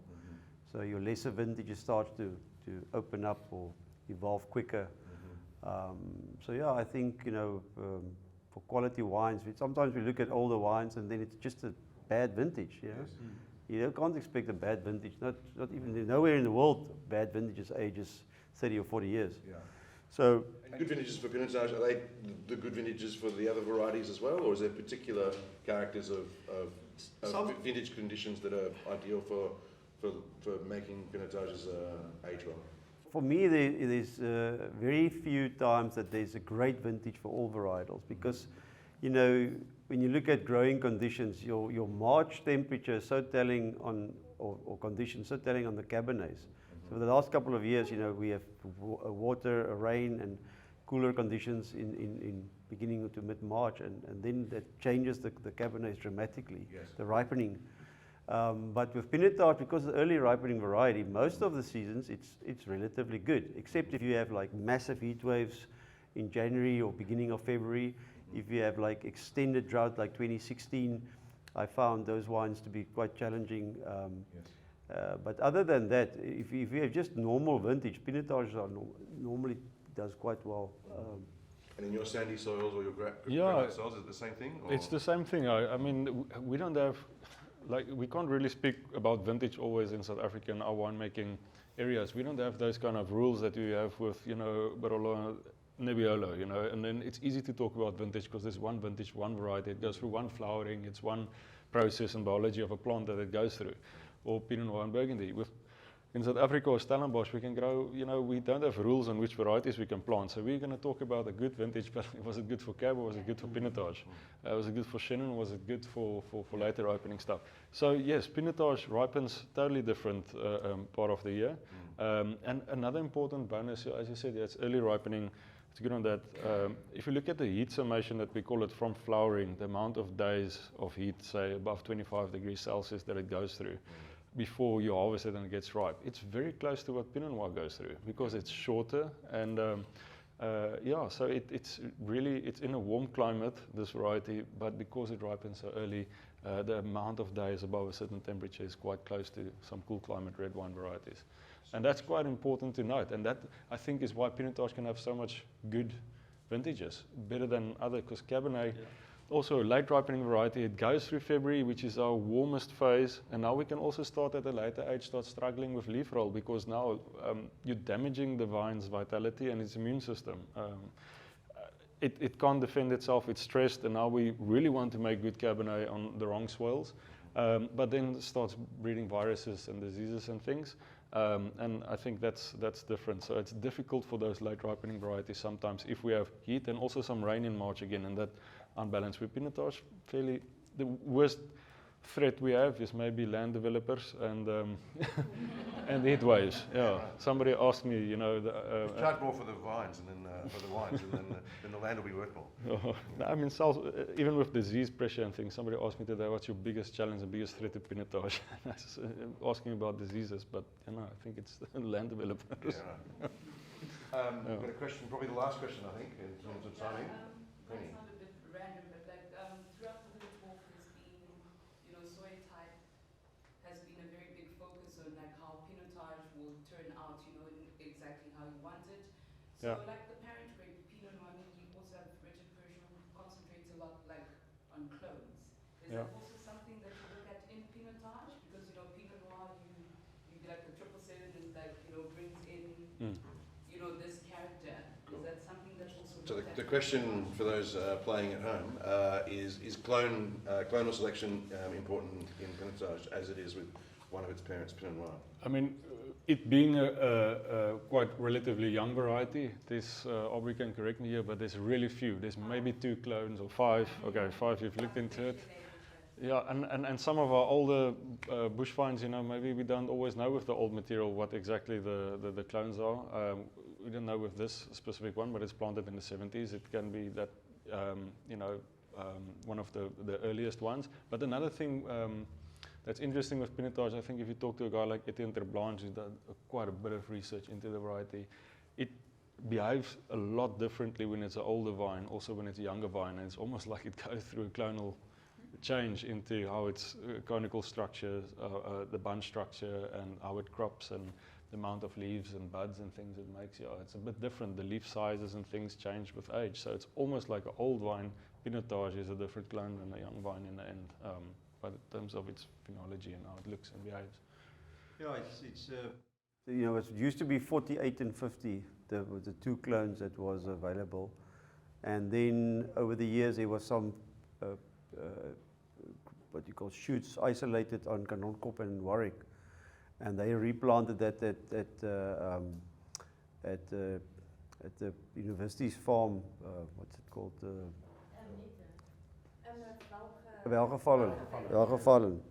And there they propagated some of that, and that's the clones that we have today. The extra clones actually comes from those plants that was propagated, and yeah, and there's distinct differences in them. So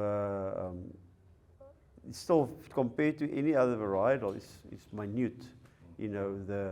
And the original clones, I think they said it was a virus, the resistance against virus. That was actually just the difference between the clones. No real difference in fruit and etc. So, but today there is a difference between these 5 clones. There is a difference, and so once a year, I don't know if it's Nietvoorby that does these clonal trials and make wines from them. Then you can taste actually the difference between the different clones, and there's a distinct difference between them. So slowly but surely, you know, it takes 50 years for mutations to take place in vineyards. So to actually create new clones is not a quick thing. Yeah. No, fascinating. Thank you. Just before I thank you both, just a quick word. Our next workshop, we're not going to do one in August. It's going to be in September. I think it's September 28th. We're doing a skin contact workshop with Craig Hawkins, Jürgen Gross, and Jan Meyer. So that's going to be fun in late September. Sign up to the newsletter to be the first to get the dates and when the tickets go live. Thank you very much for joining us in the room. Thank you very much to the people on the live stream, but mostly, thank you to Abrie and to Bernhard for not only your wines, but your knowledge and enthusiasm. Thank you very much.